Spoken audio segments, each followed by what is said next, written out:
Welcome back. You are listening to the home of forbidden romances.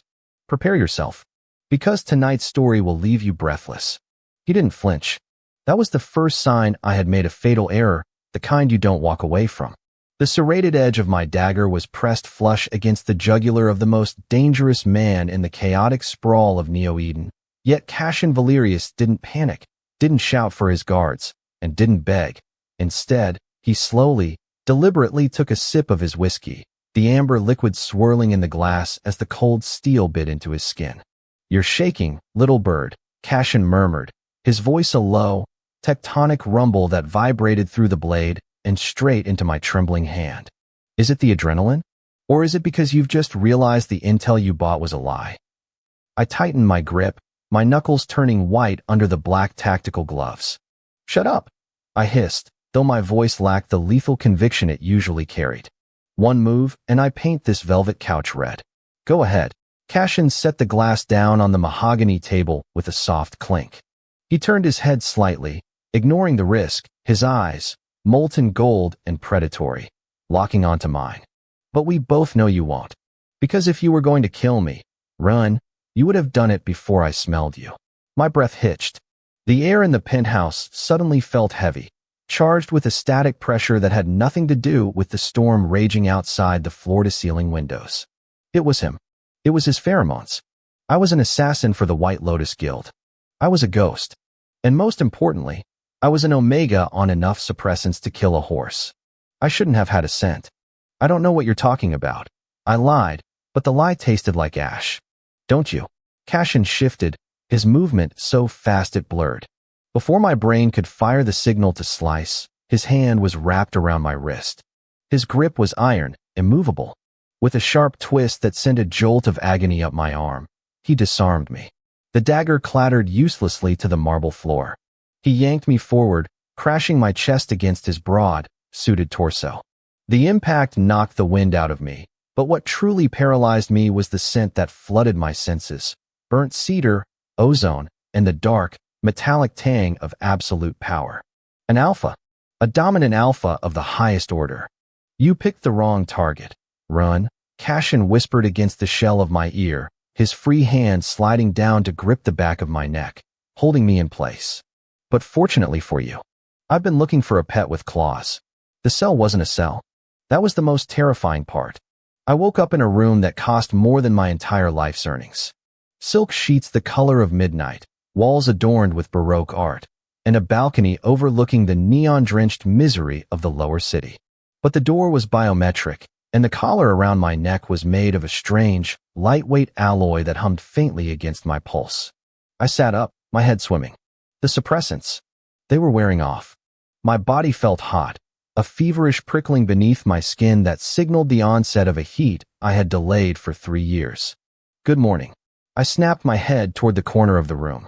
Cassian was sitting in a high-backed armchair, reading a datapad. He wore a charcoal shirt with the sleeves rolled up, exposing forearms corded with muscle and marked with faint, jagged scars. He looked less like a crime lord and more like a fallen king. "Where's my gear?" I demanded, sliding off the bed.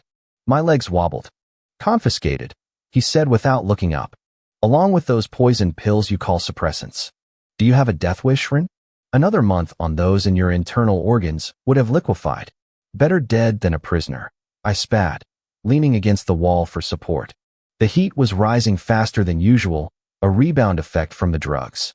My scent, sweet vanilla and night-blooming jasmine, was beginning to leak into the room, betraying me. Cassian finally looked at me. His nostrils flared slightly. The gold in his eyes darkened. "You aren't a prisoner. You're collateral." "Collateral for what?" "For the White Lotus Guild," he said, standing up. He moved with the grace of a panther, closing the distance between us. "Did you really think they sent you to kill me because I'm a villain? They sent you here to die, Ren. They knew my security systems detect intent. They knew my sensory capabilities. They needed a distraction to bypass my outer firewall while I was busy dealing with an assassin." "Liar," I gasped, though the logic held a sickening weight. The mission briefing had been rushed. The blueprint was outdated. They had sent me in blind. "Am I?" Cassian stopped a foot away from me. The sheer force of his presence forced me to look down, a biological imperative screaming at me to submit to the alpha. I bit the inside of my cheek until I tasted blood to stay grounded. Why am I still alive? I asked, my voice straining against the heat and his aura. If I was just a distraction, why didn't you snap my neck? Cassian reached out, his thumb brushing the line of my jaw. His skin was rough, hot. Because the guild owes me a great deal of money. And because... He paused, his gaze dropping to the collar on my neck. Because it is rare to find an Omega who can wield a knife with such precision. Most of your kind are bred for softness. You were forged in fire. I find that compelling. I'm not a toy, I snarled, slapping his hand away. The contact sent a shockwave of pleasure through me that made my knees buckle. Cassian caught me before I hit the floor, his arm hooking around my waist. He pulled me flush against him. The scent of cedar was overwhelming now, drowning out my rational thoughts. No, he agreed, his voice dropping an octave, rumbling through my chest. You are not a toy. A toy is played with and discarded. You are a weapon, and I intend to wield you against the very people who threw you away. I won't work for you. I panted, clutching his shirt to stay upright. The heat was a roaring fire now. I'd rather die. You say that, Cassian murmured, leaning down until his lips hovered inches from mine. But your body is saying something entirely different. You're entering a chemically induced heat, Ren. The withdrawal is going to be agony. You need an alpha to anchor you. You need me. He wasn't wrong. My vision was blurring. The ache in my bones was transforming into a desperate, hollow need. I hate you, I whispered, a tear slipping down my cheek. Good, Cassian said, and then he kissed me. It wasn't gentle. It was a claim. It was a declaration of war and possession all at once. His mouth devoured mine, demanding everything, and my traitorous body responded instantly. I melted into him, my hands gripping his hair, the hatred in my mind warring with the instinctual relief of my biology. He tasted of whiskey and danger. He broke the kiss, but didn't let go. I will help you through this heat, he promised, his voice rough. But understand this. When you wake up, you belong to me. You will hunt for me. You will bleed for me.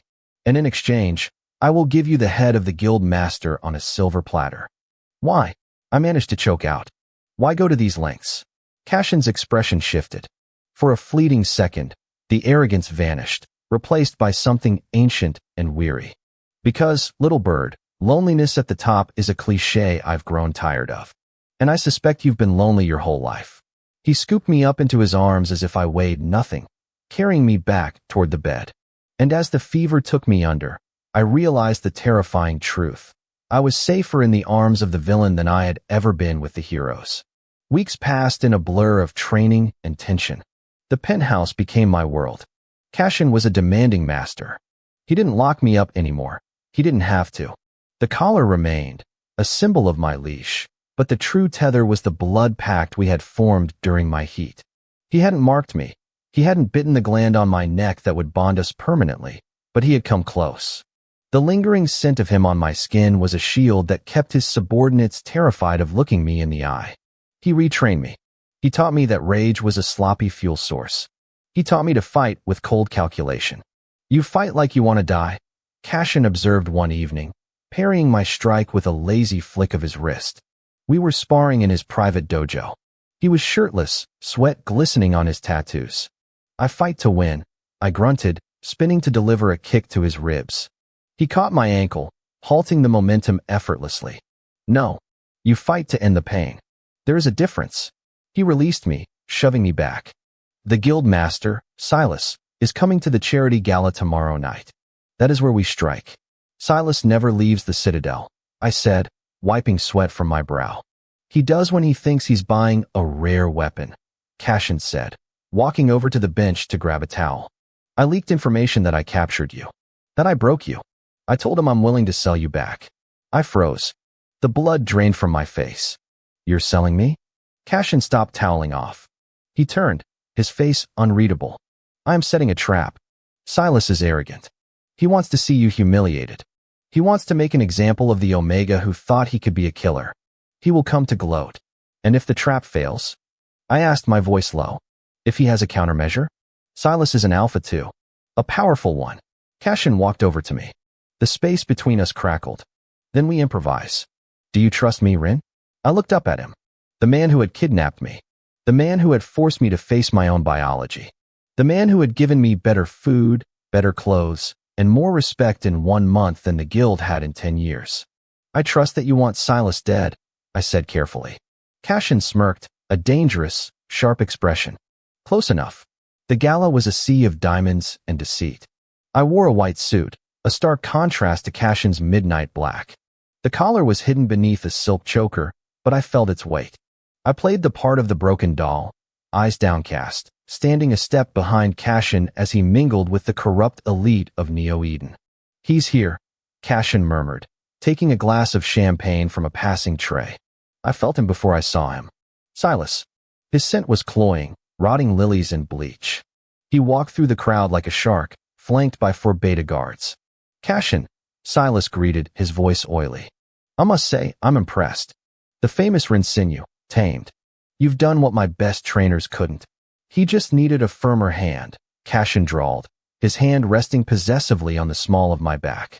And a master worth serving. Silas laughed, a cruel, grating sound. He stepped closer, invading my personal space. He reached out to touch my face. Look at him. Pathetic. An Omega trying to play soldier. I should have had you put down in the crib. Every instinct in me screamed to drive my hidden blade into his throat. But Cashin's hand on my back tapped a rhythm. Asterisk wait. Wait, asterisk. The price? Silas asked, retracting his hand. 50 million credits, Cashin said smoothly. And the Northern Territory routes. Done, Silas said. Hand him over. Cashin pushed me forward. I stumbled slightly, falling toward Silas. The guild master grinned, opening his arms to receive his prize. Checkmate, Cashin whispered. It happened in a heartbeat. The moment Silas's hands touched me, the collar around my neck beeped once. Cashin had remotely deactivated the inhibitor. My pheromones, suppressed and built up for this exact moment, exploded outward in a concentrated wave of distress and aggression. It wasn't an Omega's usual lure. It was a biological flashbang. Silas, expecting a submissive pet, flinched, his alpha senses overwhelmed by the sudden chemical assault. In that split second of confusion, I didn't need a dagger.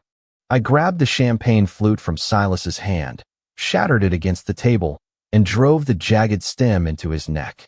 The ballroom erupted into chaos. Screams. Gunfire. Silas gurgled, clutching his throat, his eyes wide with shock. I stepped back, blood speckling my white suit. His guards moved to fire, but they were already dropping. Cashin was moving through them like a wraith, his twin pistols silencing them with terrifying efficiency.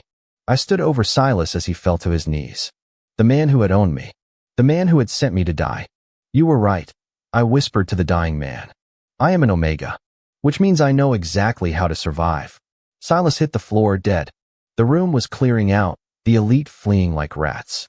I stood amidst the carnage, chest heaving, the adrenaline crash threatening to buckle my knees. A hand settled on my shoulder. Heavy. Warm. You got blood on your suit, Cashin noted, his voice calm amidst the wailing sirens in the distance. I turned to look at him. He had a smear of blood on his cheek, his eyes blazing with a savage pride. He didn't look at me like a weapon anymore. He looked at me like I was the only other living thing in the universe. You used me as bait, I said, though the anger was gone. I used you as a partner, he corrected. He reached into his pocket and pulled out a small remote. He pressed a button, and the collar around my neck clicked open. It fell to the floor with a heavy thud. I touched my neck, the skin raw but free. I looked from the collar to him. You're free to go, run, Cashin said softly. The debt is paid. Silas is dead. You can vanish. It was what I had wanted since the moment I was born. Freedom. No guild. No master. I looked at the open door of the ballroom.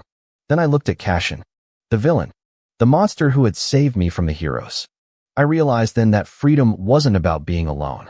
It was about choosing whose side you stood on. I stepped over the collar and walked up to him. I reached out, wiping the blood from his cheek with my thumb. I have nowhere to go, I said. And besides, you still owe me for the suit. Cashin smiled, and this time, it reached his eyes. It wasn't the smile of a predator. It was the smile of a man who had finally found his equal.